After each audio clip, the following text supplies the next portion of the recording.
É, Boa noite a todas e a todos. Quero agradecer a presença de vocês hoje nesse evento promovido pela Comissão da Memória e da Verdade do ABDF. Agradecer em especial nossos palestrantes. Estamos promovendo eventos para relembrar a história do nosso país, esse período tão triste e sombrio, que foi a ditadura civil-militar empresarial de 64. Estamos agora num momento de reconstrução da democracia. Sabemos que será um longo caminho, então hoje nós iremos falar um pouco sobre a Comissão Especial de Mortos e Desaparecidos Políticos. Eu sou a Laura, sou secretária adjunta aqui da Comissão da Memória e da Verdade, do ABDF.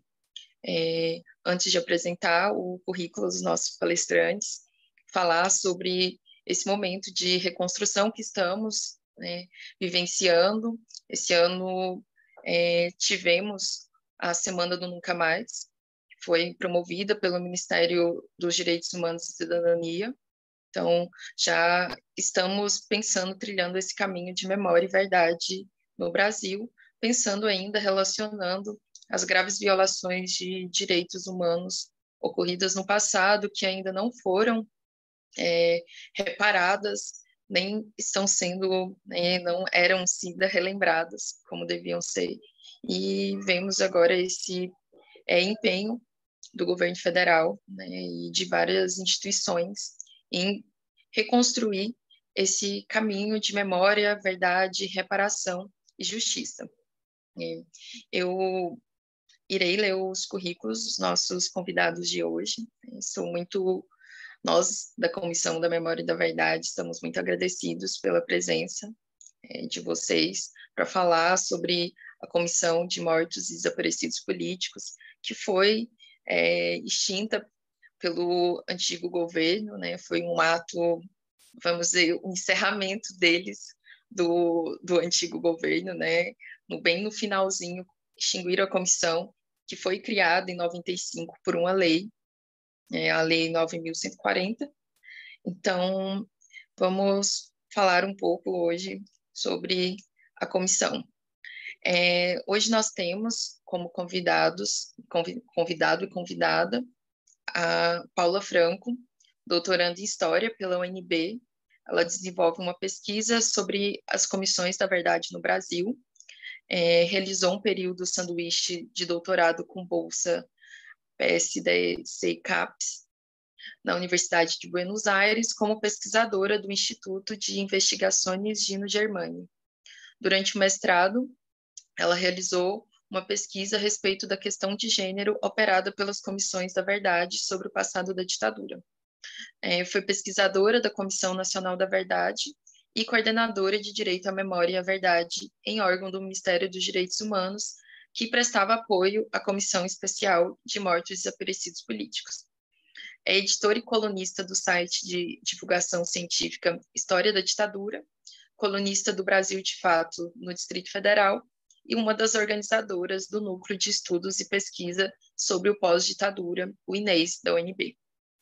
Atualmente, ocupa a função de coordenadora de apoio a políticas de memória no Ministério dos Direitos Humanos e da Cidadania.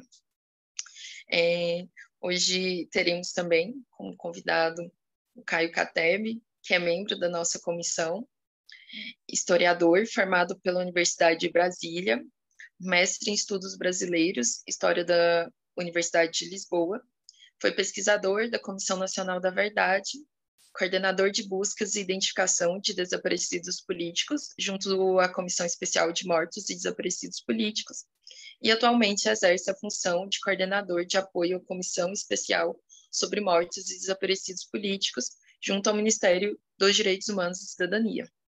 Então, estávamos conversando com os palestrantes, eles já desempenham um trabalho em parceria, então iremos hoje realizar essa palestra de forma, vamos dizer, mais como um bate-papo, né? Os dois já têm esse trabalho, essa parceria, então são falas que irão complementar, trazer também essa questão histórica da comissão, que já vem realizando um trabalho de reparação e de busca, procura, né, de por a luta dos familiares, vítimas e familiares de desaparecidos políticos que estão até hoje buscando um desfecho para suas histórias, sempre pensando a importância de poder trazer a verdade e a memória para essas vítimas e familiares que ainda buscam por desaparecidos, desaparecidas políticas, muitas pessoas que são nomes desconhecidos para todos nós, né, para a população brasileira, são nomes que não estão nos livros, pessoas que estão lutando, inclusive lutando durante todo o antigo, não só no antigo, desde 95, buscando respostas que o Estado brasileiro ainda não deu para essas pessoas. Então, de novo, agradecendo a presença de vocês, também esse momento muito importante de falarmos, de podermos falar sem medo e de buscar respostas, buscar a memória e a verdade para o nosso país. Então, contextualizando todo o histórico, né? Eles vão nos auxiliar a contextualizar o histórico da comissão, de como ela surgiu ainda no início da nossa democracia pós-ditadura, também agora, né, nesse momento tão importante de reconstrução, que temos o ambiente propício para reconstruir o Brasil depois, né, de um período de grandes violações também de direitos humanos pós-pandemia, que também pensando, né, a memória e a verdade das vítimas da pandemia, como nós estamos tratando, a seriedade e o trabalho que está sendo construído nesse momento. Então, eu vou passar agora a fala para os nossos convidados e muito obrigada. Obrigada, Laura. Acho que chamar a Paula para fazer a primeira fala, já que eu já sou da casa, então convidar ela para... Tá, você me interrompe, então, porque eu me empolgo falando e aí eu vou esquecendo do tempo. Bom, primeiro, boa noite a todas, todos e todes. Agradeço a Comissão da OAB pelo convite. Acho que esses espaços são sempre importantes para a gente refletir coletivamente, né, sobre isso que, na verdade, é um passado que é de todas e todos nós, né, não é só das famílias. Então, que bom que vocês estão abrindo esse espaço, fico muito feliz. Como a Laura já bem me apresentou, eu hoje ocupo um cargo de coordenação no Ministério dos Direitos Humanos e da Cidadania, né, que é ligado a políticas de memória, então que conversa muito com a temática que a gente vai falar aqui hoje, mas, sobretudo, aqui eu estou como pesquisadora, então, mesmo quando não estava atuando no executivo, fiz um trabalho em conjunto com o Caio, mais dois companheiros de trabalho e militância, que é a Carla Osmo e o Pedro Benetti, de fazer o monitoramento das políticas de memória durante o governo do Jair Messias Bolsonaro. Então, hoje, sobretudo, é nesse lugar que eu vim fazer a fala aqui. Eu acho que a Comissão Especial sobre Mortes dos Desaparecidos Políticos ela tem um lugar muito fundamental para a gente pensar a tríade de memória, verdade e justiça, né? Porque ela é uma comissão de 1995 e, como a Laura já introduziu, ela foi instituída por lei. Só que, apesar de ser uma comissão de Estado e ser fruto de uma iniciativa de Estado, ela vem responder a uma demanda social muito forte, cravada muito fortemente no cenário político, né? Então, as famílias que buscaram constituir uma comissão permanente para lidar com a questão das vítimas da ditadura começaram a se mobilizar ainda na década de 70, mas só na década de 90, quando teve uma confluência de vários fatores que ajudou a impulsionar essa iniciativa, é que a comissão saiu, né, com a Lei 9.840. Então, acho que é importante a gente lembrar que naquele contexto, lá de 95, quando a lei é aprovada, a vala clandestina de Perus veio a público poucos anos antes, né? Foi aberta em 91. E isso mobilizou bastante o cenário político. Eu acho que a comissão especial ela vem muito na esteira desses acontecimentos anteriores, né? Então, a abertura da vala clandestina, a CPI dos desaparecidos, que foi instaurada naquele contexto, e também por conta da mobilização dos familiares, quando das eleições no ano anterior, né, eles apresentaram uma carta acordo, que é uma carta que todos os presidenciáveis assinaram, para a instituição da comissão especial. E a comissão especial é instituída então, em 95, quando não havia outros órgãos de performance parecida que fosse. Né? É o primeiro órgão de Estado dedicado a essa finalidade, que é a finalidade do reconhecimento, então, de quem são as vítimas fatais da ditadura, de indenizar as famílias, né, um valor que foi fixado de R$100 mil, e também de empreender esforços para buscar os corpos das pessoas desaparecidas. Então, é uma comissão que serviu tanto para promover esse reconhecimento e, então, portanto, também organizar um pouco a vida daquelas famílias, principalmente as que tinham pessoas desaparecidas e que não tinham documentação, não tinham certidão de óbito. As pessoas que tinham enviuvado não tinham isso documentado, não podiam casar de novo, tinha questões patrimoniais, tinha questões de filiação. Tudo isso, com a Lei 9.140, é regularizado, né? Então, ela tem uma mudança, ela causa uma mudança efetiva, significativa e profunda na vida dessas famílias, principalmente das famílias que buscavam ainda pessoas desaparecidas, que não tinham notícia sobre a morte, ou tinham notícia, mas não tinham documentação, né, que é essa situação bastante específica do desaparecimento, né, das vítimas de desaparecimento. Então, nesses primeiros anos de instituição da lei, ela foi muito voltada, direcionada a essa política de reconhecimento, de regularização da documentação, de promoção da indenização, né? Ela foi alterada por 2 vezes, a lei original, em 2002 e 2004. E com essa alteração também se ampliou um pouco o escopo da lei, né? Inicialmente, por exemplo, os casos que são de suicídio, ou comprovadamente suicídio, ou de versão de suicídio não estavam previstos para reconhecimento na primeira versão e depois foram incorporados. Também teve uma dilatação cronológica no período do crime, né, que foi reconhecido. Mas o fato é que, para a apresentação de novos casos, a lei, tanto original de 95 quanto as leis que alteraram a original, impuseram um período de 3 meses para apresentação de requerimentos, né? E, findado esse período, não é possível apresentar novos requerimentos. Então, esse papel de reconhecimento, ele foi muito mais forte nos primeiros anos de atuação da comissão especial. E aí, quando eu digo primeiros anos, primeira década de atuação, pelo menos, né? Quando surge o livro Direito à Memória e à Verdade, em 2007, é um pouco o fechamento dessa primeira década de atuação com um levantamento até aquele momento de quem são as pessoas que foram indenizadas, quais foram as famílias indenizadas, quais foram as pessoas reconhecidas. E ali a gente tem também tanto um material que reflete a continuidade da luta das famílias de mortos e desaparecidos políticos, como também tem um embrião do que depois vem ser o volume 3 do relatório final da Comissão Nacional da Verdade, que faz o reconhecimento também e perfila individualmente as vítimas fatais da ditadura, né?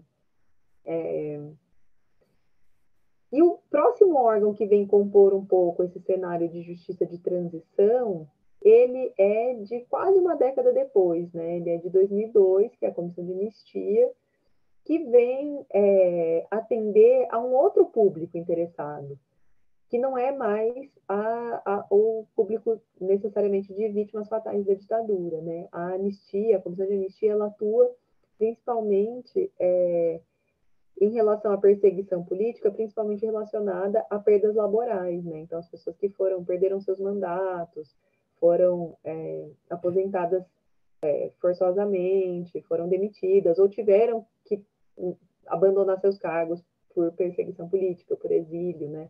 Enfim, tudo é perseguição política, né? O exílio é um desenvolvimento disso.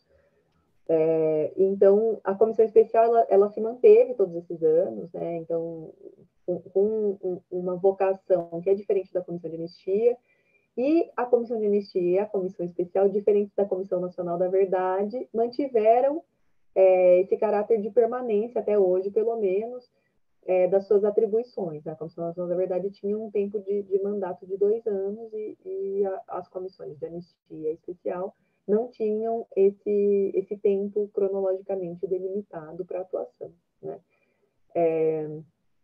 Contudo, a comissão especial, depois que passa esse primeiro período dos reconhecimentos, né, massivos que apreciam requerimentos de famílias, indenizam e fazem depois a publicação do livro Direito à Memória e Verdade, carinhosamente chamado de livrão pela gente, que é o grande livrão da CMDP, ela começa a ampliar um pouco o escopo de atuação, o que é um movimento natural de uma comissão que permanece tantos anos em exercício, né?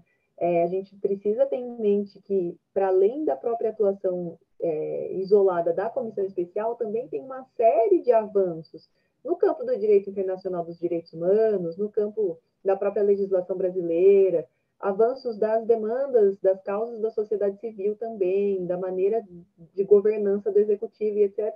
Então, isso tudo reflete uma transformação na comissão especial, e a comissão especial passa a abarcar muito fortemente a função de empreender esforços para a busca e localização de pessoas desaparecidas. E isso tem um especial avanço e aprofundamento durante o exercício da presidência da procuradora Eugênia Augusta Gonzaga, né, que chega à comissão especial em 2011, se eu não me engano, e em 2014 institui o Grupo de Trabalho Perus, né, que é um grande feito que tem tudo a ver com a comissão especial.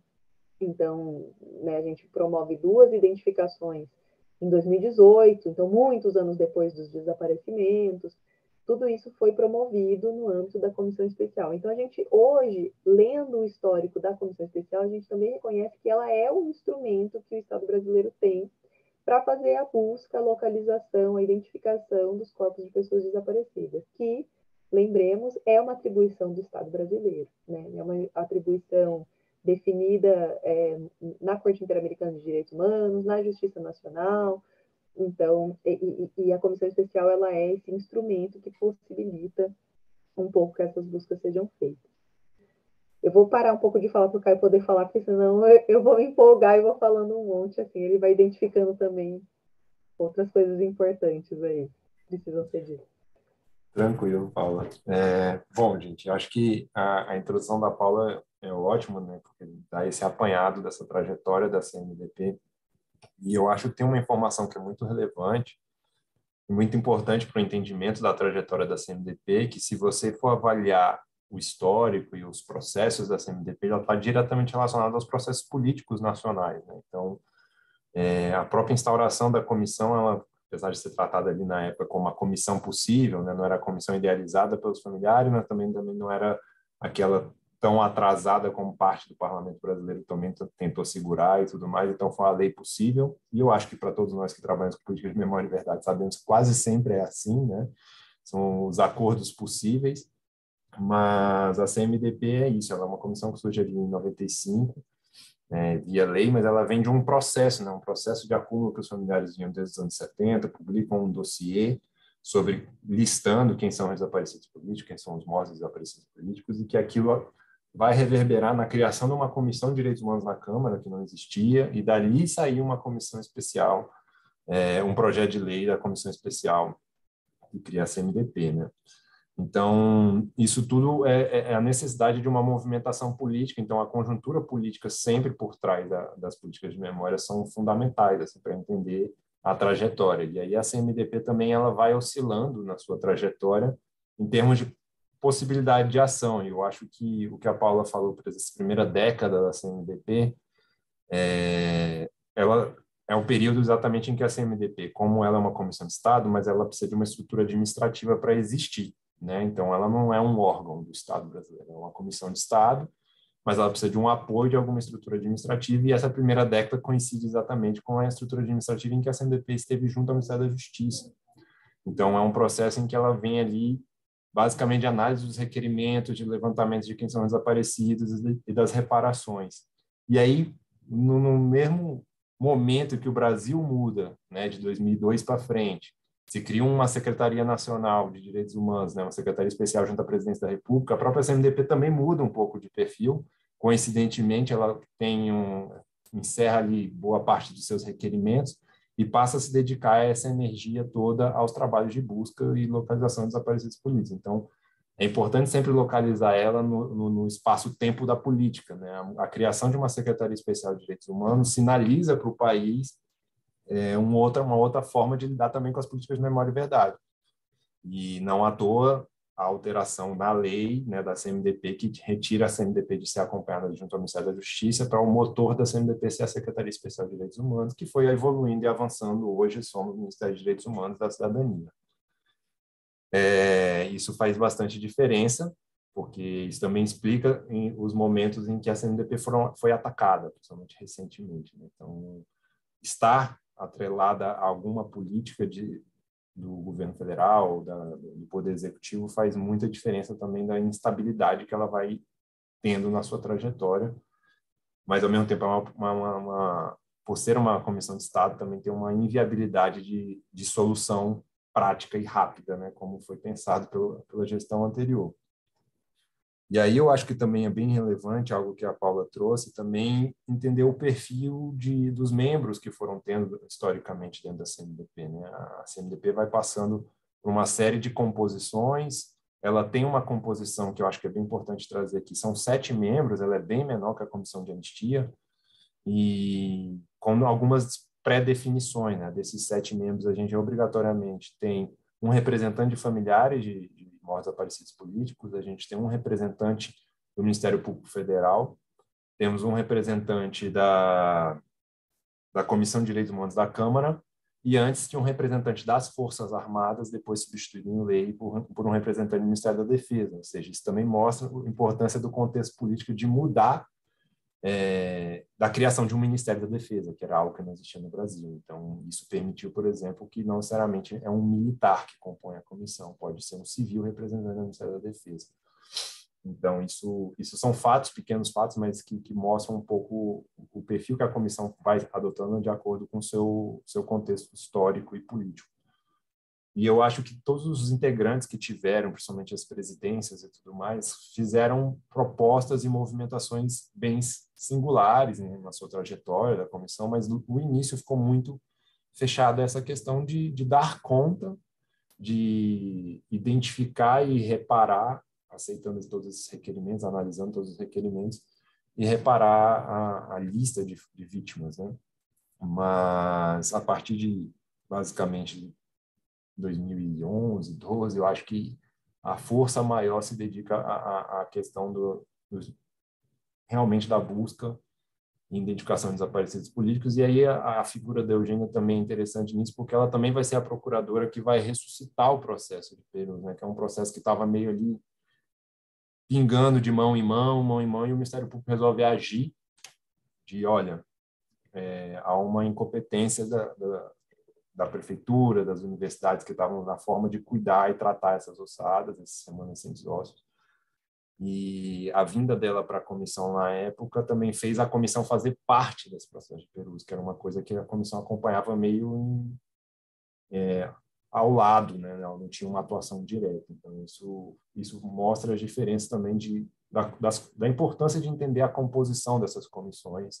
E aí eu digo, inclusive, a comissão de anistia também é muito importante, os integrantes é muito importante o papel deles, quem são, a trajetória, a forma como enxergam políticas de memória e verdade. Então, eu acho que é algo que é interessante de tratar. E aí, indo um pouquinho mais avançando no que a Paula estava trazendo, a comissão, nessa etapa de 2010 em diante, 11 em diante, ela também propõe a se atualizar, né, em termos de política de memória e verdade, claro, e obviamente levando em conta eu estou vendo ali na imagem da Paula aqueles livrões ali branco, cinza e azul, que é o relatório da Comissão Nacional da Verdade. A Comissão Nacional da Verdade ela tem um papel fundamental, por outro lado para mim, aí, ela tem um papel fundamental, né, uma comissão que vem a dar outras respostas que as duas outras comissões ainda não poderiam, não davam conta ou não tinham um arcabouço legal ali para dar. E aí algo que é importante é que a CNDP, ela também, por não ter um mandato, como a CNV tinha, um mandato de 2 anos, a CNDP assimila o relatório da CNV atividades e propostas e recomendações que vão além do próprio escopo legal da CMDP. Então, acho que tem algo, já que a gente não tem um órgão de permanência de política de memória no Brasil, acaba que o Ministério dos Direitos Humanos dá esse apoio administrativo para as comissões, a CMDP assumiu esse protagonismo de tentar dar continuidade a algumas questões que a CNV trouxe. E isso é ótimo e faz total sentido, porque uma lei de 95, a gente não pode, me desculpem, eu sei que a maioria das pessoas que estão aqui são advogados e tudo mais, mas a gente não pode ser legalista ao ponto, nas políticas de memória, a se ater só aos artigos da lei para tratar sobre políticas de memória e verdade, uma vez que a sociedade é dinâmica, as demandas são dinâmicas e a própria política de memória e verdade tem que ser dinâmica. Então, a CMDP acaba nas suas reuniões e deliberações, assimilando o relatório da CNV e as recomendações da CNV como também parte das suas atribuições e das suas competências. Lançam algumas resoluções que, inclusive, geram mal-estar mais para frente no governo anterior. Não gosto de falar muito o nome da criatura que governava o país, mas então, é bem fundamental sempre tentar localizar a CMDP em seu momento histórico, em seu momento político. E isso diz muito também sobre o processo que foi de autoextinção, né, de autoencerramento que se deu na gestão anterior. Teoricamente, não era uma comissão que teria muita razão para ser atacada diretamente, uma vez que é muito fácil desidratar uma comissão dessa, uma vez que ela precisa de um setor do Poder Executivo para dar acompanhamento administrativo, era basicamente abandonar aquilo, mas o objetivo nunca foi abandonar. O objetivo sempre teve muito atrelado a ocupar a comissão. Houve um desejo claro de substituir os membros por outros membros que contassem uma contranarrativa, né? Que construísse a narrativa do terrorismo, dos subversivos, dos bandidos e tudo mais. Então, a gente sempre, e acho que Paulo e eu e os outros colegas que ela citou, a gente, quando monitorou essas comissões, ainda, né, hoje ocupamos esses cargos, mas sempre como pesquisadores fora, a gente sempre teve essa leitura de que o objetivo ali não era um esvaziamento, como às vezes a gente lia muito na imprensa em relação às comissões e tudo mais, e sim de ocupar as comissões e inverter o sinal, né? De mudar a narrativa, de produzir uma outra narrativa que validasse todas as perpetrações de direitos humanos que a gente conhece e cansou de ouvir nos últimos 4 anos, né? Então, eu acho que isso é muito importante, mostra a importância de entender as comissões no seu espaço político e histórico. Paula. Eu não sei se alguém tem perguntas já, mas acho que não. Estou olhando só no chat aqui, não sei se apareceu. Paula, desculpa interromper aqui no meio, mas uma questão que você lembrou bem na sua fala sobre aquele momento da descoberta da vala clandestina de Perus, né, que era a atual deputada Luísa Erundina, era então prefeita, né, então aquela situação foi bastante emblemática, mas eu gostaria de lembrar também da questão da guerrilha do Araguaia, né, então se você puder falar algo também, eu gostaria de ouvir a respeito. Obrigada. Com certeza, eu acho que assim são os dois grandes casos, não porque eles são mais importantes que os outros, obviamente todos são importantes, mas são dois grandes casos que conseguiram causar uma mobilização de muitas esferas, então conseguiu movimentar a opinião pública, conseguiu movimentar ações na esfera da justiça, e isso deu um respaldo, inclusive de fortalecer a atuação da comissão especial, né? Então, assim como o caso da Vala de Perus adentrou uma causa, né, judicial, influenciou na CPI dos desaparecidos, etc., o caso Araguaia, e aí o Caio também pode falar muito bem sobre o caso, é um caso emblemático, né? Primeiro porque a ação aqui na Justiça Nacional começa ainda na década de 80, então é um caso que está sendo que entrou para a esfera da justiça muito prematuramente se a gente pensa no cenário brasileiro. Não é prematuramente, né, pensando nas famílias que querem justiça, obviamente, mas pensando no caso brasileiro, não segue o caminho usual, né? As famílias conseguiram, então, se reunir já na década de 80 para apresentar esse caso na Justiça Nacional. A gente tem uma sentença na primeira vara aqui em Brasília, com a juíza Solange. É um caso que transitou em julgado e continua aberto, né? Ele não é encerrado, até porque ele tem uma sentença que, se eu não me engano, é uma fala da própria juíza cirúrgica, né? Ele pede que o Estado devolva os corpos, encontre, busque, localize, identifique e devolva os corpos para as famílias. Contudo, como aqui internamente nunca houve grandes respostas em relação ao Araguaia, né, grandes descobertas. As famílias também levaram o caso para a Comissão Interamericana de Direitos Humanos na década de 90. O caso subiu à corte em 2010, foi proferida sentença, o Estado foi sentenciado. Há muitos pontos, né, aí é o caso da corte, ele é mais abrangente, como costuma ser os casos apreciados pela Corte Interamericana. E também pede, entre outras coisas, a busca, a localização e identificação dos corpos, né? E aí eu acho que é interessante a gente lembrar também que o caso Araguaia, de origem, ele tem essa especificidade. Eu sei que a Sônia sabe muito bem, porque foi um caso que ela estudou profundamente, né?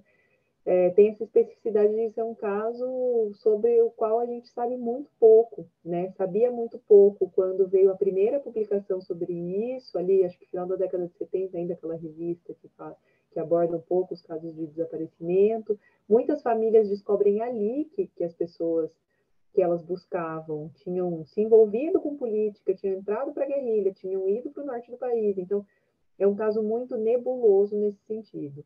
E segundo as definições da CNV, a gente tem mais de 70 pessoas desaparecidas em ocasião da guerrilha do Araguaia. Possivelmente a gente tem mais que isso, porque muita gente morreu, né, sendo população ribeirinha, camponês, né, com registros aí não bem concluídos. Então é um caso bastante emblemático, tanto, né, pela maneira como aconteceu, pela maneira como as informações não vieram à tona na época, como também um caso emblemático pela mobilização dele na opinião pública.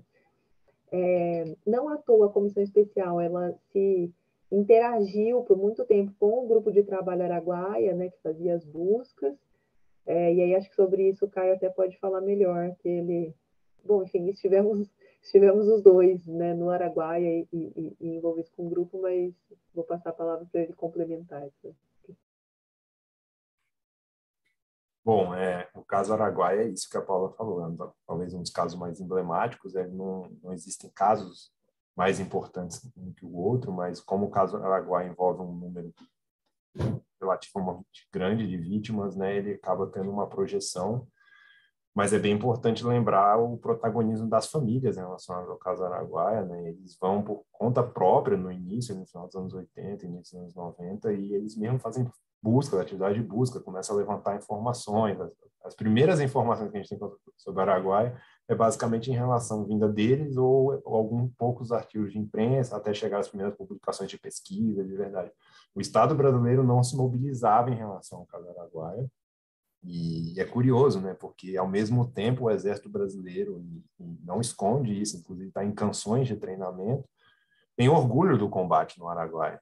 Então, é curioso o fato de negar a existência de um combate que eles têm orgulho. É meio ambíguo isso, né? Então, fica essa questão, e historicamente o Exército, as Forças Armadas e depois o Ministério da Defesa se furtou a dar informações e no caso das sentenças isso é muito perceptível, né? Quando você vê as respostas que o Estado brasileiro deu em relação ao caso Araguaia. É uma outra questão sobre o caso Araguaia, que acho que a Paula levantou aí no final, é a questão do Grupo de Trabalho Araguaia, né, que foi o instrumento que o Estado brasileiro criou ali em 2009, na verdade chamado Grupo de Trabalho Tocantins, inicialmente coordenado pelo próprio Ministério da Defesa, com o objetivo de cumprir a sentença, né, do caso Gomes Lund e o da primeira vara, e era um instrumento para fazer as buscas. E aí, através, inclusive, da reação dos familiares e da sociedade civil, se viu o absurdo assim, de que era o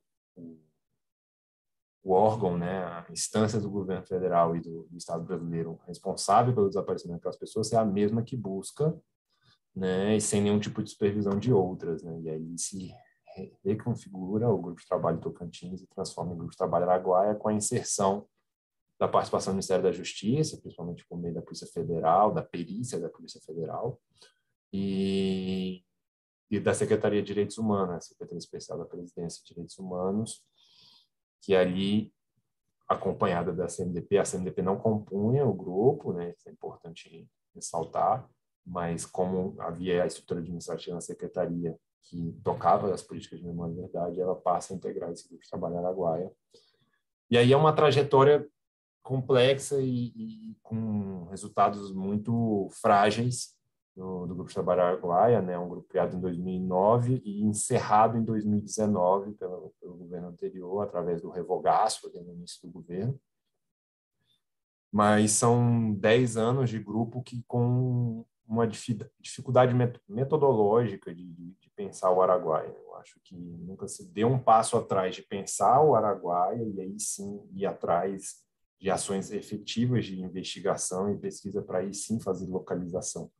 Sempre se partiu para a localização para depois tentar ver o que a gente tinha de informação de investigação. E então, havia uma metodologia muito confusa e que não resultou em bons resultados. Resultar em bons resultados, não, mas não teve ali uma boa resposta para as duas ações e boa resposta principalmente para a sociedade brasileira.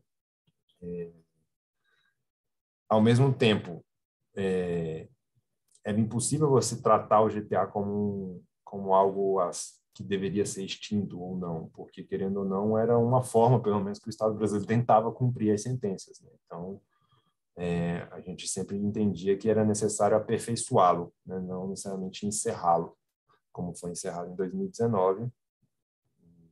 O Grupo de Trabalho Araguaia, ele era isso, ele era composto por essas três entidades, né? 3 estruturas do Estado que coordenavam, mas ele envolvia uma série de outros técnicos, né, e pesquisa, e os próprios familiares acompanhavam, mas eles sempre levantavam essa crítica que não é infundada, né, uma crítica que faz total sentido. E eu acho que para nós que acompanhamos um período, né, o Grupo de Trabalho Araguaia, eu cheguei a ser coordenador no GTA durante um período também, no finalzinho dele, da existência dele, numa das audiências e tudo mais que a gente acompanha, porque querendo ou não respondia a processos, a juíza era muito clara, assim, era necessário que o Ministério da Defesa fizesse um esforço de abertura de informações, né? Não adiantava a gente ficar todo ano indo à região do Araguaia, e eu acho que para quem conhece a região do Araguaia, eu estive lá, a Paula esteve lá, não sei se a doutora Sônia já teve, acredito que sempre fez uma extensa pesquisa, mas não adianta ficar indo lá ao Araguaia com um processo de que pessoas externas àquela realidade vão chegar lá e desvendar informações da noite para o dia. Assim. Então, é um processo muito mais complexo, em que a guerrilha do Araguaia, que não comumente era, quando estávamos lá, a gente ouvia as pessoas dizerem a guerrilha não acabou. Então, isso é importante destacar, porque o que quer dizer isso, que a guerrilha não acabou? Quer dizer que a presença do Estado brasileiro ainda é uma presença que atormenta, que assusta e que viola. Né? Então, tirar informações, ou buscar informações em loco era complexo, e perante ainda a presença das Forças Armadas junto, ficava mais complexo ainda. Né? Então, se a guerrilha não acabou, isso é muito sensível, isso é muito perceptível também no que o grupo foi capaz de produzir. Não quer dizer o que ele foi produzido é descartável. Eu acho que ali são 10 anos de muita coisa que foi feita, inclusive é papel do Estado brasileiro revisitar isso tudo, para ver como repensar essa resposta e essas sentenças. Né? As sentenças continuam aí, nós aqui agora dentro do Ministério também continuamos com a responsabilidade de respondê-las, e independente de sentença, a gente tem muito essa posição, e eu acho que é uma posição que eu posso dizer que é não só minha ou da Paula, mas é uma cultura que a gente tem tentado colocar aqui dentro do Ministério, tem recebido também do ministro e do próprio assessor especial, que é o Mário, é que a gente não vai agir em razão mais de sentença judicial, a gente tem um compromisso com políticas de memória e verdade, que isso é diferente, né? Não necessariamente a gente precisa de caso judicializado para a gente poder reagir, né? Eu acho que isso é bem fundamental para poder a gente ter realmente políticas de Estado, que é algo que a gente vem ouvindo muito na imprensa, que o ministro defende muito, que é necessário ter políticas de Estado em direitos humanos, né? Não políticas de governo. E aí eu acho que a comissão, voltando o eixo central da nossa conversa, a comissão ela é o principal instrumento, ela já é um instrumento do Estado. Então, fortalecer a comissão, reestabelecer a comissão e fortalecer as comissões de Estado e dando a elas os instrumentos necessários para conduzir as políticas de memória e verdade é uma forma da gente estabelecer políticas de Estado de verdade. Então, acho que o caso Araguaia ele é bem sintomático e ele expõe um pouco dessas dificuldades de se entender políticas de Estado relacionadas à memória e verdade, e não políticas de governo, só cumprimento de sentença e tudo mais. Eu acho que a gente tem algo a mais a dar. Eu acho que é um processo de maturação da nossa política como um todo, né? A CNV foi fundamental nisso, mas ela deixa ali uma série de políticas de Estado que o Estado brasileiro abarque, que toque, que implemente e dentro delas, com certeza, ela está contemplando as buscas dos desaparecidos políticos.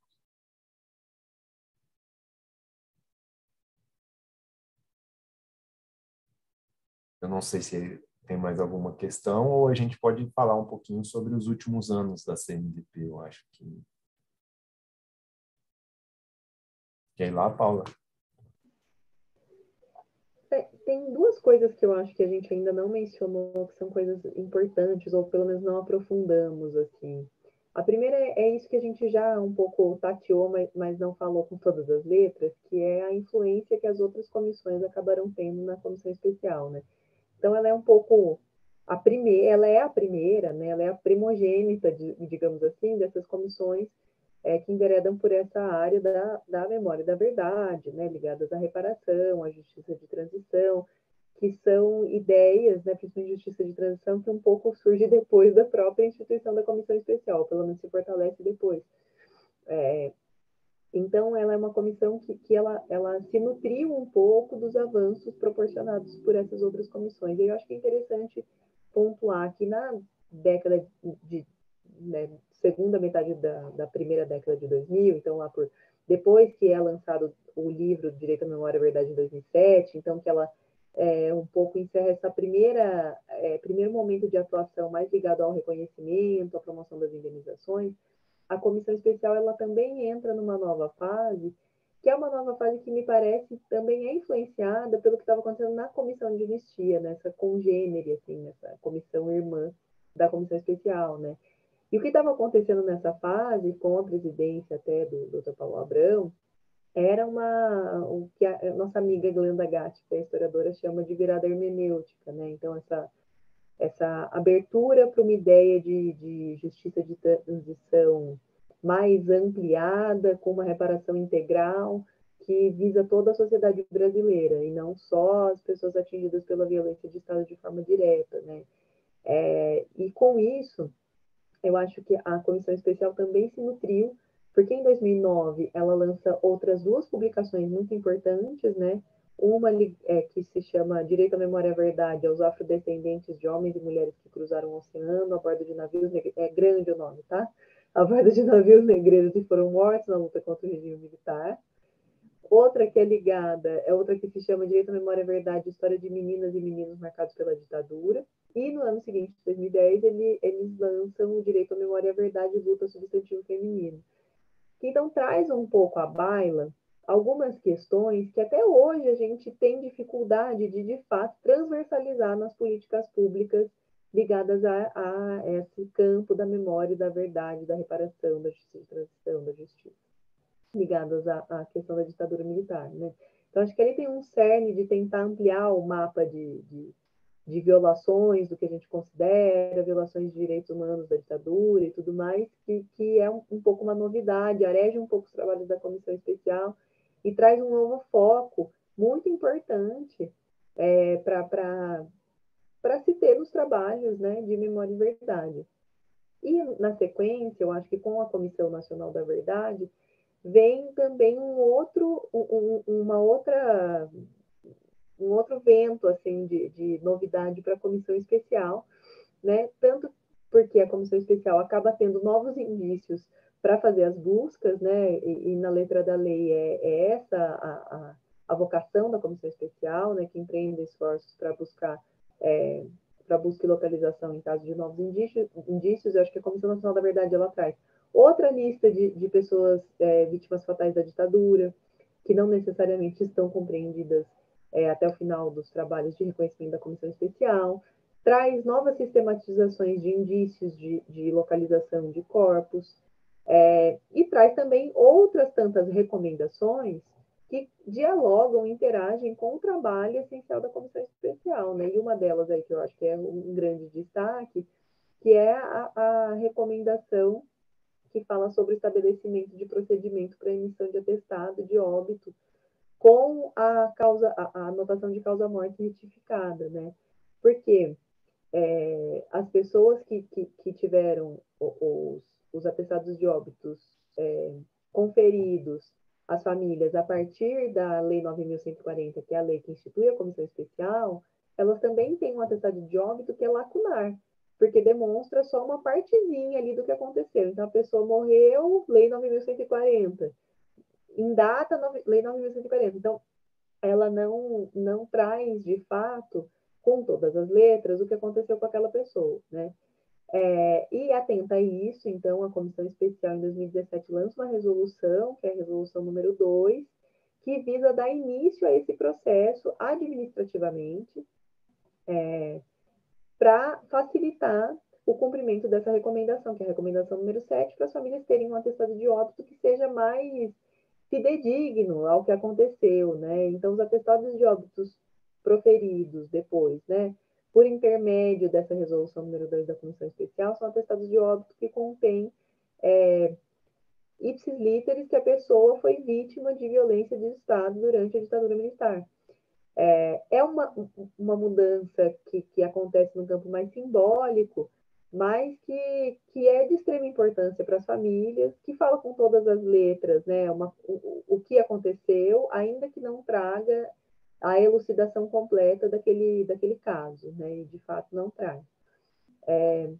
E isso também mostra para a gente como a comissão especial ela é arejada com essas mudanças, né? O próprio funcionamento do grupo de trabalho Perus, que apesar da vala clandestina ter sido aberta em 91, o grupo de trabalho é instituído só em 2014, e a comissão especial também passa a ter uma rotina de atuação nesse esforço de localização, de identificação nesse caso, né, que se tem as ossadas. Então, acho que esse é um ponto que acho que não teve tão objetivamente abordado na nossa fala, que eu acho que é bem interessante para a gente entender também que a comissão especial ela evolui ao longo do tempo, ela é arejada pelas outras comissões, ela sofre interferência de avanços, né, no direito internacional dos direitos humanos, na própria maneira como a gente lida com o nosso direito aqui internamente. Acho que esse é um ponto bem importante. Assim.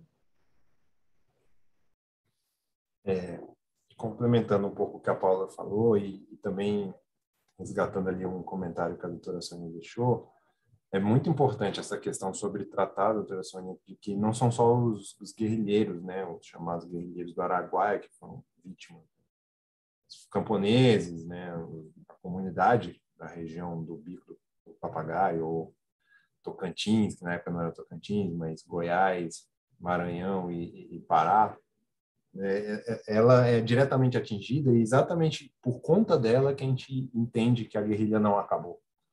Porque essas pessoas, tem pessoas que foram desaparecidas, que eram moradores da comunidade, que participavam, que atuaram, tem pessoas que foram obrigadas a colaborar com as Forças Armadas na época, e exatamente em razão delas e essas perseguições a essas pessoas, as suas famílias, a quebra de famílias, a próprio sequestro de crianças, que foram informações que a gente começou a receber nos últimos anos através de outras pesquisas e tudo mais, através disso que a gente tem essa leitura que a guerrilha não acabou, né? O espaço do conflito da guerrilha do Araguaia não acabou, ele cria uma certa permanência, né, nesse espaço, e e, ao mesmo tempo, traz exatamente isso que a Paula estava falando, sobre a importância de arejar também a questão das políticas de memória e verdade, trazer a pauta dos camponeses, trazer a pauta dos indígenas, a perseguição aos indígenas, que também é uma comunidade que foi perseguida no Araguaia e tudo mais. Então, tem essa necessidade, que é a dinâmica da sociedade brasileira e a dinâmica também dentro da política, e a CMDP foi sensível a isso nos últimos anos. Nos últimos anos, antes dos últimos anos, né? Então, eu acho que isso é central, isso é fundamental, e isso acaba norteando um pouco os rumos que a CMDP foi trazendo, fazer essas resoluções, deliberar novas ações, para entender que a comissão ela não se encerra por si só na sua letra da sua lei. Além dos novos indícios e tudo mais que levaram a novas buscas, novas ações e tudo mais, existem novas evidências de outras violações, de outras perseguições a outros públicos, a outros, e a CNV foi fundamental nisso, mas não só a CNV, as comissões estaduais, as comissões municipais, as comissões da sociedade civil, né, que foram fundamentais também para a gente entender o papel das empresas durante a ditadura militar, a repressão que ocorreu dentro das empresas. Então, tem uma série de novas informações que a CNDP começou a ter um olhar mais sensível de adensar isso às suas competências. Eu acho que tem o cenário que a Paula trouxe em relação a recomendação da CNV sobre os atestados de óbito, né? Parece, quando a gente vai se debruçar nisso, parece algo simples, né? Meu Deus, um atestado de óbito que diga a razão daquele óbito e tudo mais, e era uma reivindicação histórica das famílias que a razão do óbito não é uma lei, Lei 9.140.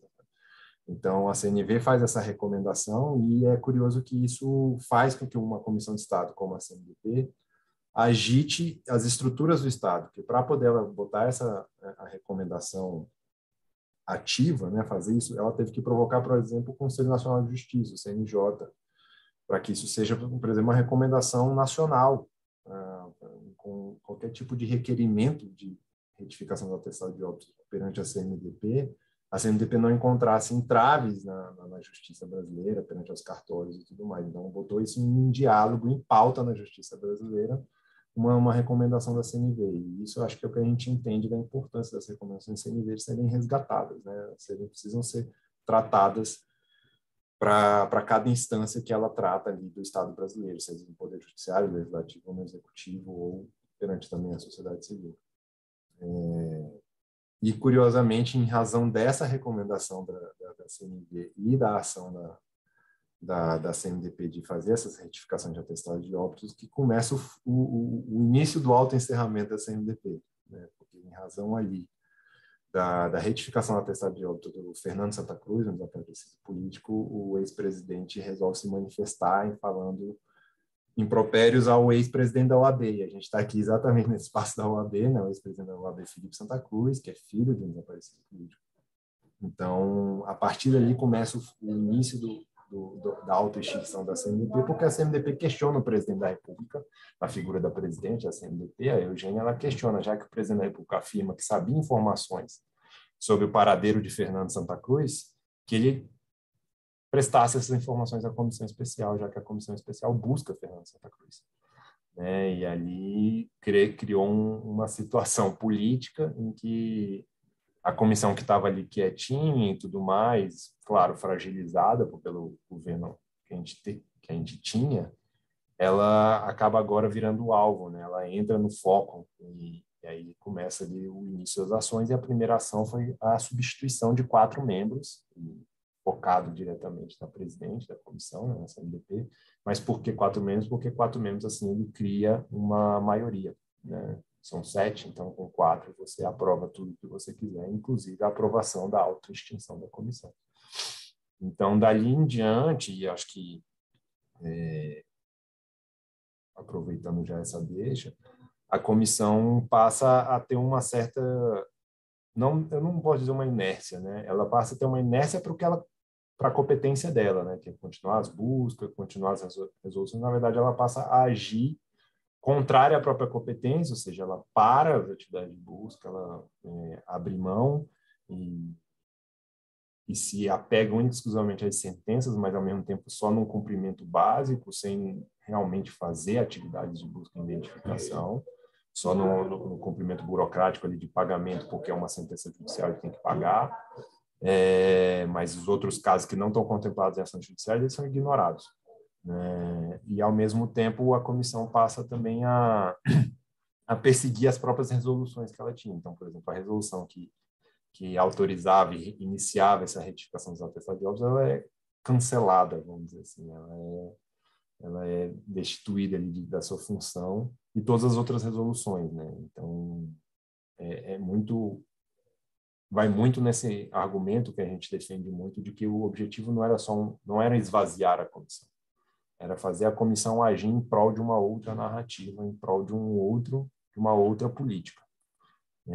Então, ocupar a comissão com 4 membros, esses 4 membros, perceptível e não é interpretação ou opinião minha, eram contrários à boa parte das políticas de memória que a CNDP já vinha tocando, né? Então, isso a gente faz um diagnóstico ali nos trabalhos de pesquisa que a gente fez.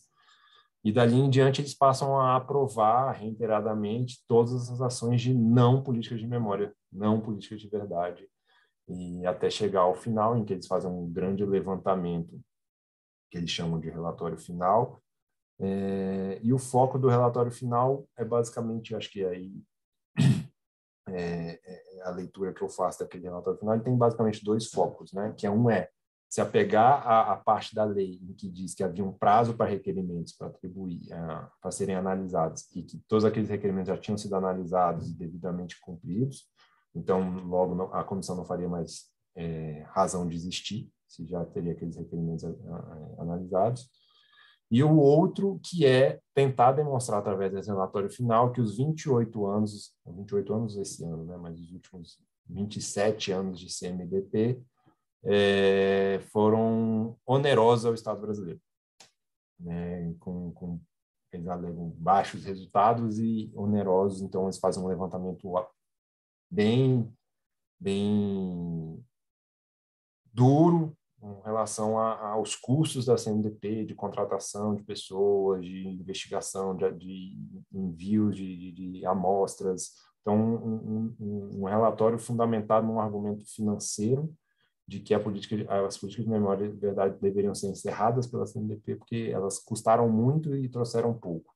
O que é totalmente refutável, porque eu tenho certeza que para um país que não teve uma política de memória que realmente julgasse os perpetradores e tudo mais, se você conseguir identificar 2 desaparecidos políticos sem informações vindas das Forças Armadas, do Ministério da Defesa e tudo mais, de forma objetiva e direta, isso é um grande feito. E eu acredito que a CNDP ainda tem muito para trabalhar e identificar outros casos, uma vez que existem indícios. E aí, esse ponto específico da lei, que é um dos artigos principais, acho que é o artigo 2º da CNDP, que é o de busca e identificação dos desaparecidos políticos, no relatório há uma certa ignorada desse fato, né? Porque eles não conseguem levantar e comprovar que não há indícios para serem executados, continuarem sendo executadas políticas de busca e identificação de desaparecidos políticos, porque, afinal de contas, existem, né? Indícios, existem endossadas lá de Peru sendo analisadas na Unifesp, existem muitas informações para serem averiguadas e tratadas com certo cuidado em relação ao Araguaia. Existem sobre casos no Rio de Janeiro, existem casos no Foz do Iguaçu. Então, assim, basicamente de forma leviana mesmo. Eles só basicamente passam a ignorar a principal, para mim, uma das principais competências da CNDP e a certeza de que é o único instrumento do Estado brasileiro que tem essa competência de buscar desaparecidos políticos. Não existe nenhum outro órgão do Estado brasileiro que tenha essa competência. Então, a CNDP ela tem essa competência e eles, naquele relatório final, buscam ignorar, né, alegando já não haver mais indícios. Né, e isso é refutável. E aí eu acho que é isso. A CNDP passa os últimos 4 anos basicamente num modo respirando por aparelhos, né? Ela tenta se manter ali, mas enquanto isso se opera por dentro um objetivo final, que era o encerramento. E não é à toa que o encerramento se vem no dia 30 de dezembro de 2020, não é? Porque assim, até o último segundo tentou se encerrar, houve uma primeira tentativa no primeiro semestre de 2022, não havia ali, eu acho que quórum, e acho que eles não haviam conseguido ter a produção necessária. O relatório já está preparado ali no início de 22, mas eles não conseguem viabilizar o acontecimento da reunião. Houve uma repercussão da sociedade civil, isso é fundamental, a sociedade civil reagiu à tentativa de encerramento da CMDP. E aí, no apagar das luzes de 2022, em 15 de dezembro, eles aprovam o relatório final e dia 30 de dezembro é publicado um despacho do presidente da República corroborando ali um relatório de encerramento da CMDP. E aí o grande desafio nosso agora é a retomada disso.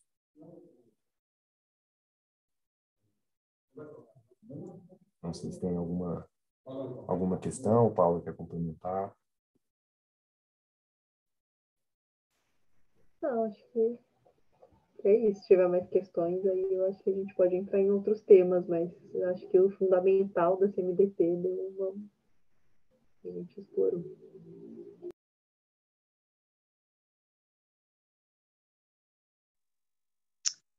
Gostaria de perguntar se tem alguma pergunta dos membros. Eu gostaria, sim, que vocês falassem sobre as perspectivas agora futuras.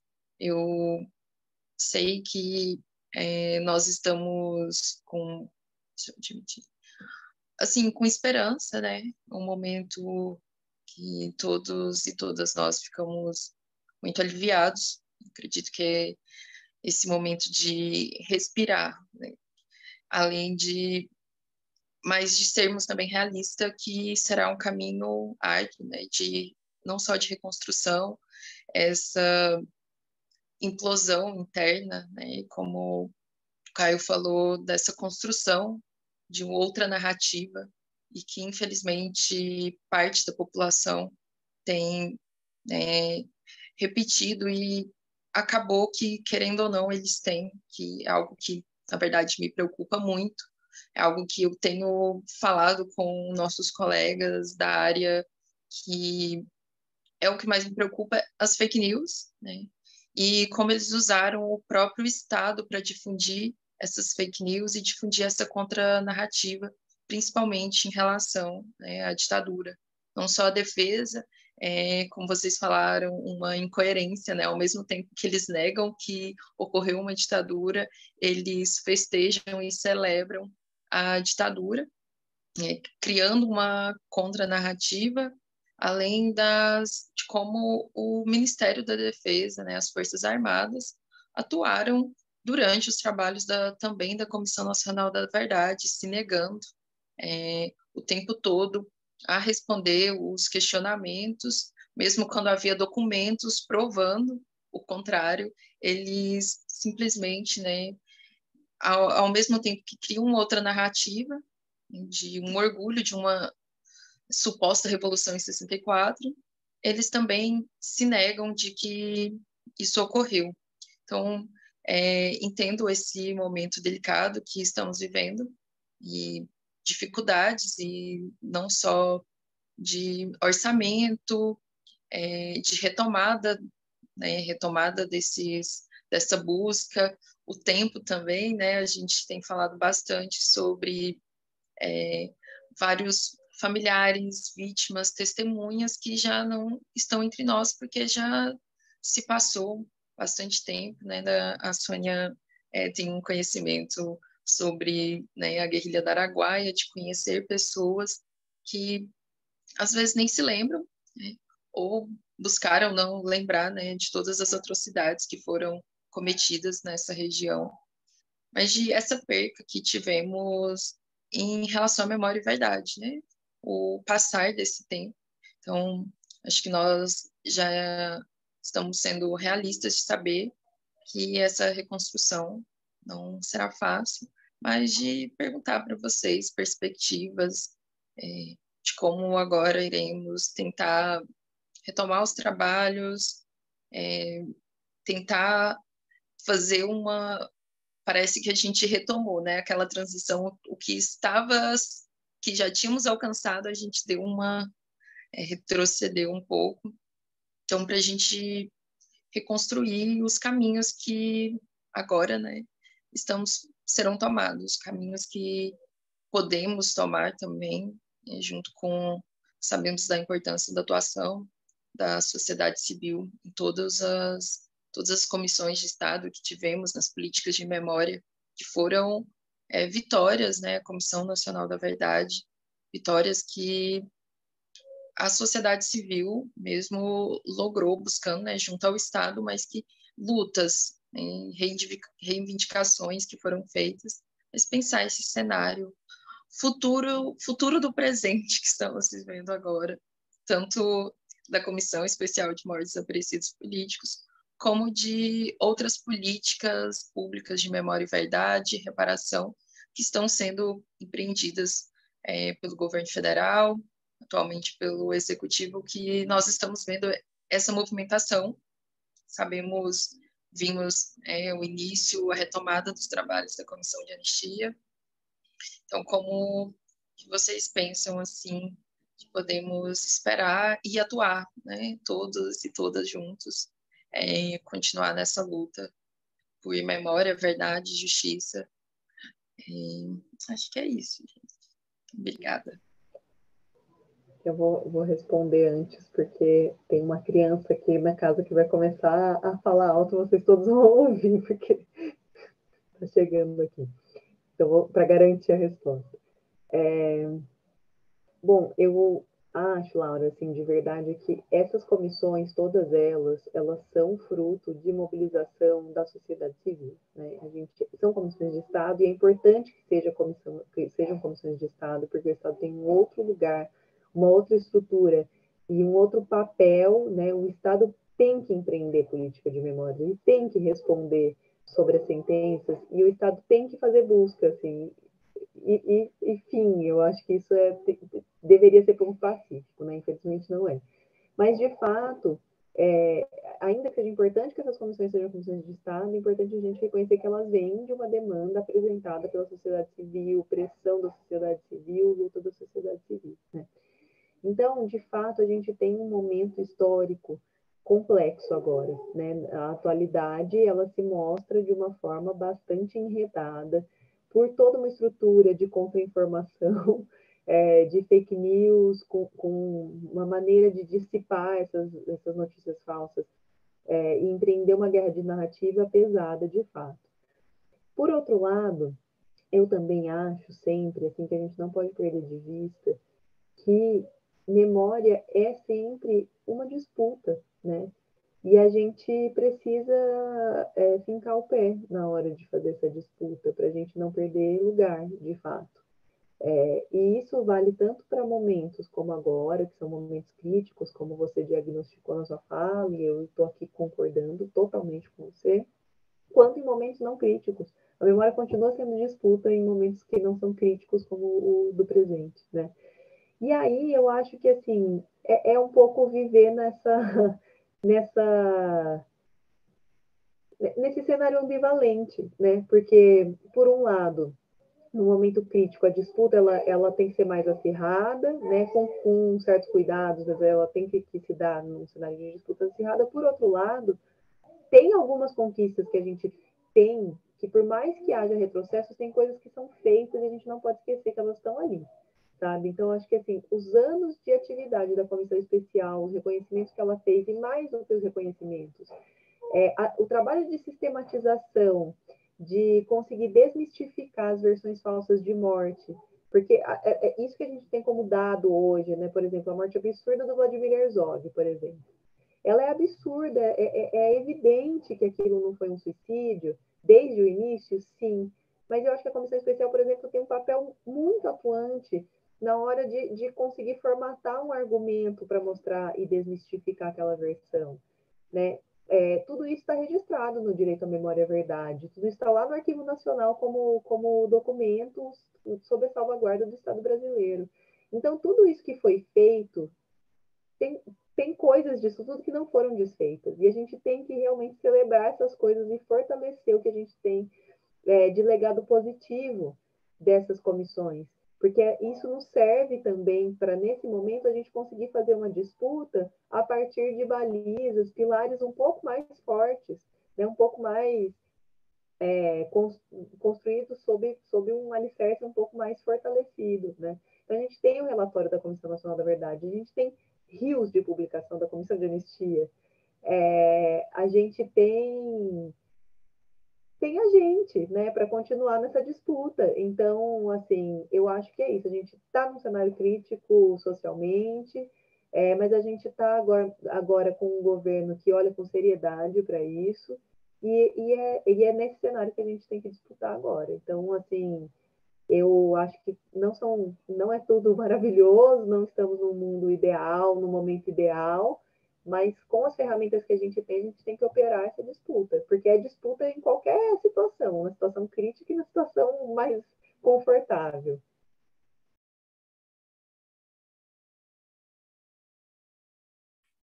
Bom, eu só posso dizer que eu assino embaixo no que a Paula disse, né? Eu acho que, apesar do contexto político ter as suas especificidades, o atual contexto político, né, tem essa relação delicada que a gente tem hoje em relação às fake news, sobre a repercussão das informações, a distribuição das informações e como elas chegam nas pessoas. Mas eu acho que a gente tem uma série de munição, né, de uma série de instrumentos, como a Paula mesmo levantou, que fazem parte de nós, enquanto militantes, pesquisadores, profissionais, sociedade civil, organismos e tudo mais, da gente se valer desses instrumentos para também disputar essa memória, disputar e não tratar como se a gente tivesse um cenário de terra arrasada. Isso eu acho muito importante.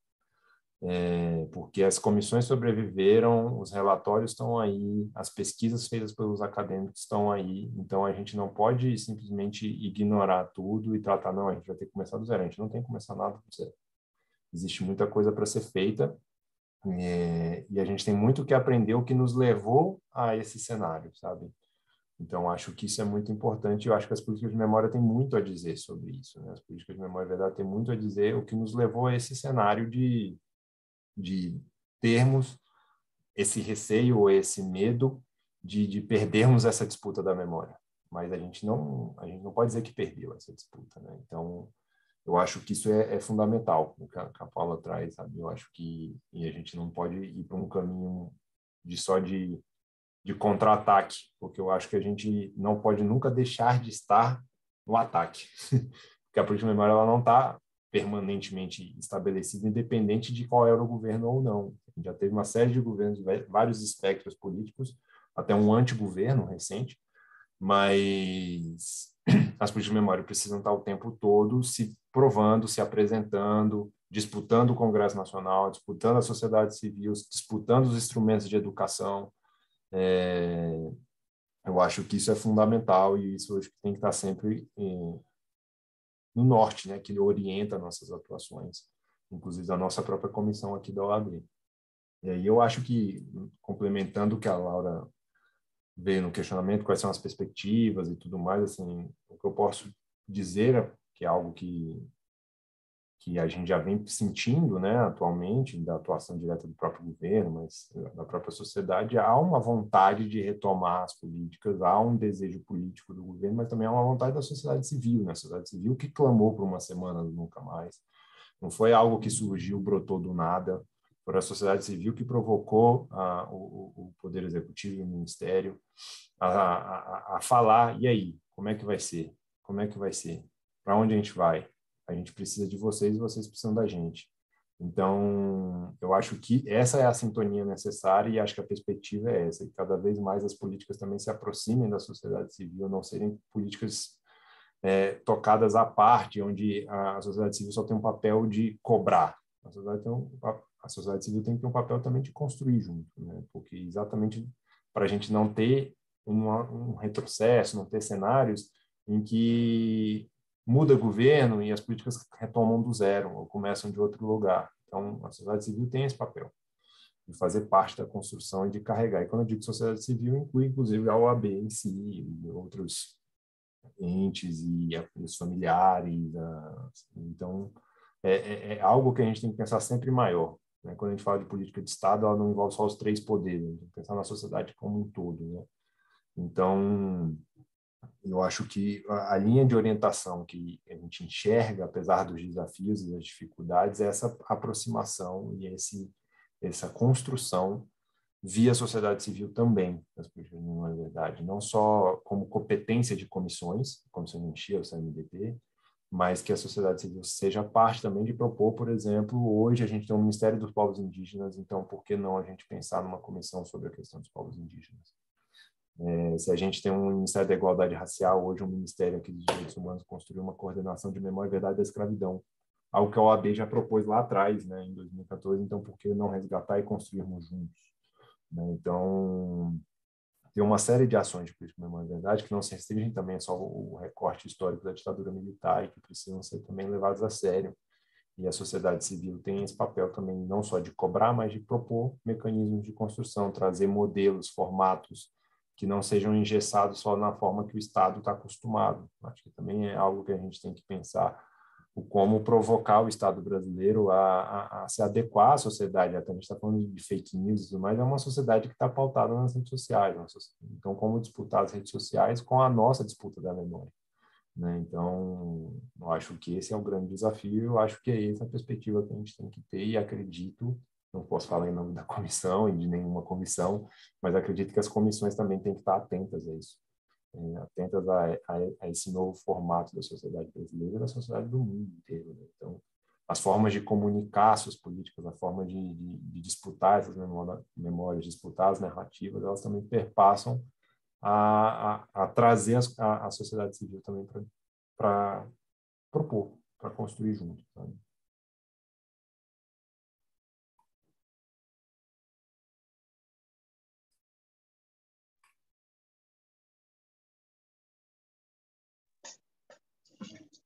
Obrigada. Eu gostaria de saber se tem alguma pergunta, doutora Sônia, doutor Giovanni, que acho que tinha, não sei se ele tinha sinalizado que tinha alguma pergunta.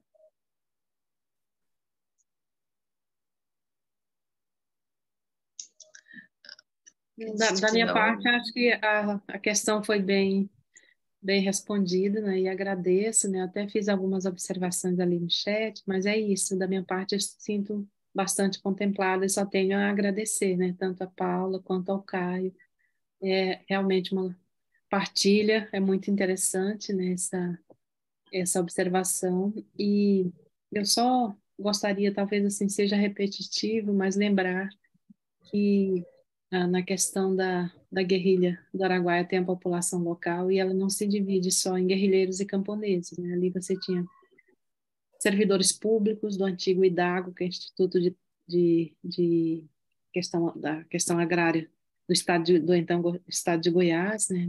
Do Banco do Brasil, tinha professoras e professores, porque Xambioá já era município há bastante tempo, né? Então, tem essa questão também muito importante, assim, dizer para o público também que continua em uma situação específica, mas tem um filme, né, que está aí no cinema, grande parte filmada aqui em Brasília, que é O Pastor e o Guerrilheiro, né, que trata de uma questão específica, né, de um personagem, né, fictício da guerrilha, né, e agradecer imensamente, assim, o aprendizado, né, com a Paula, o Caio. Eu sei que esse aqui é o primeiro, né, desse tema, o primeiro debate aqui para a nossa comissão, mas a gente terá outros momentos importantes, eu creio. Então, da minha parte é isso, tá? Te agradeço também, Laura, tá? Muito obrigada pela oportunidade aqui, tá?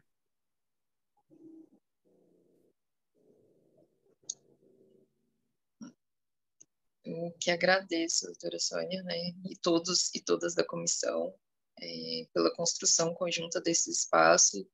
Nós temos feito seminários, palestras, que eu acredito que esses também são espaços para a gente estar debatendo e construindo a memória.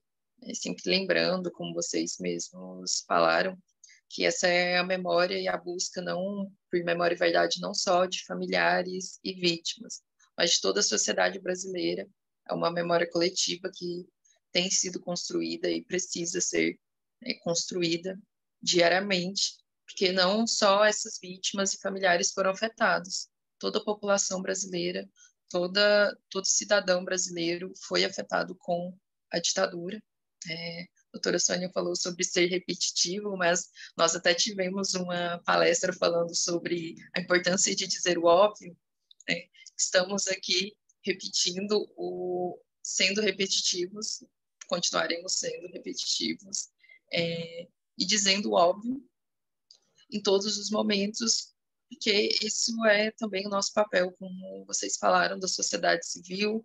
A OAB tem desempenhado um papel importante, então, que agradecer as contribuições e falar, né, sobre como importante, né, eu fico muito feliz de recebê-los aqui.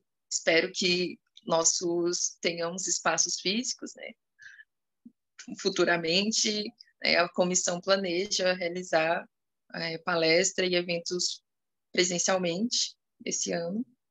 Então, agradecer, eu quero abrir para fazer uma fala final, né, para os nossos convidados, se vocês querem complementar. Já foi assim, vocês já falaram realmente, assim, conseguiram trazer todo esse aprendizado e conhecimento.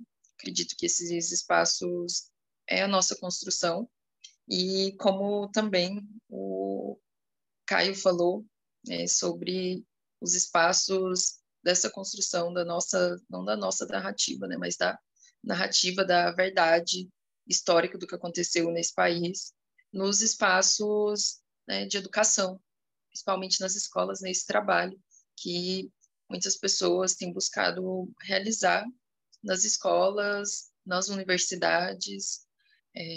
Acredito que o papel educacional ele é primordial em relação à memória e à verdade. É o ponto, sim, base para tudo, né, nossa sociedade, para o reconhecimento de direitos. Mas esse é um momento que acredito que o papel de educadores, professores, que estão sendo também atacados, mas de poder reafirmar nesses espaços a importância de estar falando sobre a ditadura, né? Chamar de ditadura, que é o nome certo, né? Ditadura civil, militar, empresarial. Não foi uma revolução. Foi recentemente a casa do Juscelino Kubitschek, e tem falando sobre a história dele, e na própria casa do Juscelino está escrito Revolução de 64. Então, isso me deixou, sim, fiquei muito chateada e pensando sobre a importância, né, da gente reforçar e dizer o óbvio, que foi uma ditadura. Então, abro para vocês fazer essa fala de encerramento e, novamente, agradeço muito, assim, muito feliz de poder recebê-los. Bom, agradeço ao AD, na figura da Laura e da Sônia, né, aqui presentes. Acho que realmente todos os espaços para a gente se encontrar também, né, nós que temos interesse ou que pesquisamos o tema, reforçar um pouco esses laços, entender o que é a prioridade da nossa agenda, né, construir um pouco coletivamente essa agenda, é muito importante, nos ajudar a ver onde estão as lacunas, onde estão os maiores desafios também, e dizer que estou a postos para me unir ao coro de dizer o óbvio e reforçar o óbvio, porque nem é tão óbvio assim, né? Se a gente pensa no momento que a gente está vivendo hoje em dia, a gente descobre de fato que nem é tão óbvio, a gente se sente repetitiva, mas a gente precisa agora lidar com esse desafio de falar para essas pessoas que de repente desconhecem ou conhecem de uma maneira equivocada esse passado, né? E reforçar isso, que eu acho que tem que ser assim o nosso hino, assim, esse passado é da gente como sociedade brasileira.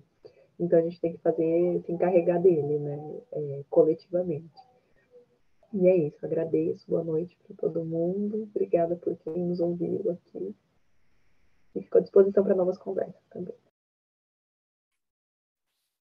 Bom, gente, eu só também queria agradecer a Laura, a Sônia, pelo convite, né, para poder organizar esse momento. Acho que muitos outros virão e alguns já aconteceram, e eu acho que são espaços excelentes para a gente conversar, não só sobre nossa pauta, mas sobre toda uma conjuntura, sobre questões que envolvem a todos nós. Aproveitar aqui e cumprimentar o querido Paulo Paruker, né, que quem trouxe a oportunidade de estar nessa comissão, né, então é um amigo, um guerreiro, um lutador da política de memória e verdade, né, tem uma trajetória fantástica. E também agradecer a presença de todos e todas que estiveram aqui hoje, tiveram um tempinho e interesse de ouvir um pouco mais sobre a comissão e tudo mais, e como vocês mesmos trouxeram, Laura, Paula, essa questão, e a Sônia também, essa questão de sermos repetitivos, eu acho que a gente vai ser sempre repetitivo, porque uma vez que a gente entende que ditadura é nunca mais mesmo, né? Então, se a gente precisar repetir, se a gente precisar tatuar, se a gente precisar escrever lá na placa na casa do JK, a gente tem que fazer. A gente tem que fazer. E senão a gente se furta da responsabilidade de disputar a sociedade que a gente almeja, a sociedade que a gente identifica, uma sociedade democrática, né? Então, é um momento único que a gente vem vivendo. Acho que pós esse último governo, acho que a gente tem uma série de lições a aprender, mas também eu acho que não é só uma questão de aprender, eu acho que a gente já sabia muita coisa. Eu acho que é um momento da gente se fortalecer o que a gente entende como sociedade, entende como democracia, e estar sempre firme no combate, né? Então, eu acho que espaços como esse da OAB e tantos outros espaços que vão além dos órgãos e das estruturas estatais são fundamentais para a gente estar dialogando, as escolas, as universidades, a reunião de condomínio, seja lá onde for. A gente tem que estar dialogando sobre a defesa da democracia permanentemente e o ditadura nunca mais, sendo repetitivo, cansativo, seja lá o que for. Então, agradeço demais a oportunidade e contem comigo, literalmente, nas próximas, e espero que a gente possa fazer muitas ainda por aí. Novamente eu agradeço a todas e todas que estão com a gente até o momento também, pela contribuição, pela presença dos membros da comissão. Como a doutora Sônia reforçou no chat, essa conversa, né, essa roda de conversa, como vocês haviam falado, vai ficar gravado no YouTube da OABDF. Nós temos o registro de outros espaços que temos construído dentro da OAB. A doutora Sônia também falou sobre as atividades em conjunto com outras comissões da OABDF, especial também com a Comissão de Direitos Humanos, relacionada a direitos humanos nas escolas do Distrito Federal. Então, acredito a importância também da OAB de estar se posicionando sempre em favor da democracia, permanentemente, essa luta de toda a sociedade, e acredito que para nós, advogadas e advogados, é um tema que também nos interessa bastante, né? Reforçar a defesa da democracia, a importância da advocacia também de se posicionar. Então, temos aí projetos, estão também todos e todas convidadas a estarem juntos e juntas nessa caminhada que estamos reconstruindo e construindo durante esse tempo, né, de atuação da comissão, que já tem um histórico muito importante em relação a direitos humanos, mas aqui, em especial, ao direito à memória e à verdade, que, como fizemos um levantamento, são poucas comissões de direito à memória e à verdade nas ordens dos advogados do Brasil, em outros estados. Então, estamos aqui resistindo e empreendendo esse trabalho, né? Então, atuação mesmo, acredito que já um objetivo, já faz parte do nosso dia a dia, né? Como o Caio falou, em todos os espaços de estar lutando pela democracia, seja conscientizando, seja conversando com as pessoas, né? Muitas pessoas que ou não têm um desconhecimento mesmo do tema, nunca ouviram falar, né, a guerrilha do Araguaia, principalmente algumas pessoas da região, nunca ouviram falar, eu sou do estado de Goiás, né? Então, a guerrilha, assim, anteriormente era o estado de Goiás e algumas pessoas nunca ouviram falar que isso aconteceu, no que era antigamente o nosso estado. Então, né, também estou sendo aqui repetitiva, de novo agradecer, né, encerrar mais esse espaço que a OAB também nos proporcionou. Agradeço e até a próxima. Um grande abraço a todas, todos e todos. Uma boa semana e muito, muito, muito obrigada a todas, os colegas da diretoria, membros, integrantes da CMV, público, e especialmente com carinho para a Paula e o Caio. Muito obrigada, um grande abraço. Obrigada, gente. Até mais. Tchau, tchau.